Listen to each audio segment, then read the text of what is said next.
করতে আছি আমরা শাপলা বিল। যত সকাল আসবেন ততই ভালো, কারণ সকালে শাপলা ফুটে। এইদিকে আপনি শাপলা বিলের পাশ দিয়ে হাঁটতে হাঁটতে অনেক জায়গা যেতে পারবেন, অনেক জায়গায় এদিকে আছে।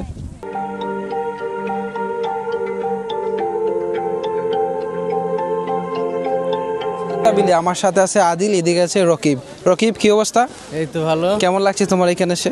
মোটামুটি সুন্দর, যদিও সিজনের শেষ সময়। আচ্ছা, শেষ সময় আসার কারণে ফুল পানি খুবই কম, তারপরেও ঠিক আছে। আরো আগে আসা ছিল, অনেক আগে আসা। এখন আজকে তো আমরা ভাবছিলাম সকাল 7টায় এখানে চলে আসবো, আজকে 9টায় এখানে আমরা আসলাম।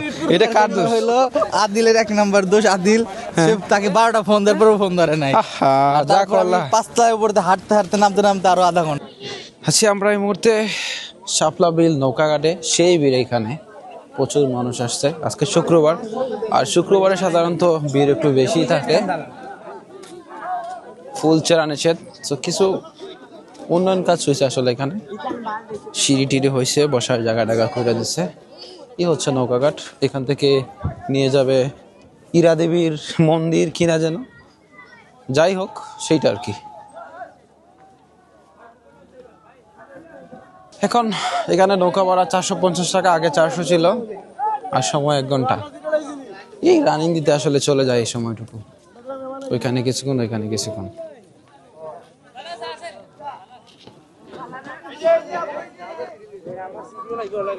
হাঁটছি শাপলা বিলের পাশ দিয়ে, হচ্ছে যাবো সামনের দিকে। এদিকে অনেকক্ষণ যাওয়া যায়। এই যে এখানে কিন্তু রাস্তা আছে ঠিক পাহাড় বরাবর।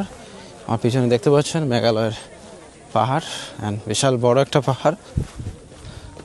অনেকদিন পর পাহাড়ের সান্নিধ্যে চলে আসলাম। এতদিন সাগর নিয়েছিলাম, এখন আবার পাহাড়ের কাছাকাছি।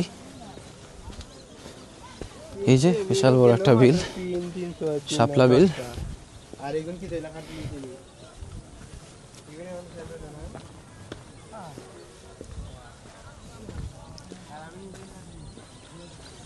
সকাল আসবেন ততই ভালো, কারণ সকালে শাপলা ফুটে, আর যত রোদ উঠে বেলা উঠে তখন ধীরে ধীরে সেটা আবার মানে নিভে যায় আর কি।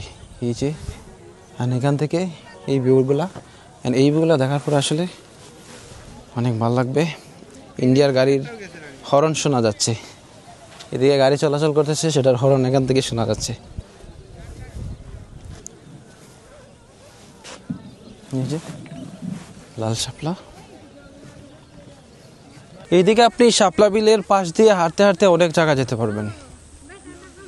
এদিকে গিয়ে অনেক জায়গা এদিকে আছে।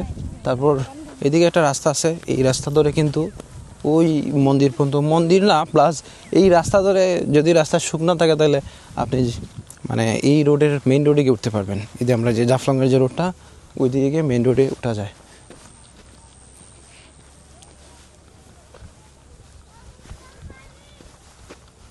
বাহ, অসম্ভব সুন্দর লাগছে আসলে। তো এই জায়গাগুলোতে আসলে আপনার অবশ্যই ভালো লাগবে। আর শীতের সিজনে আসলে এটার মৌসুম এই জায়গা ঘোরার, এই আর কি। আশা করি আপনাদের ভালো লাগবে এই জায়গাটুকু।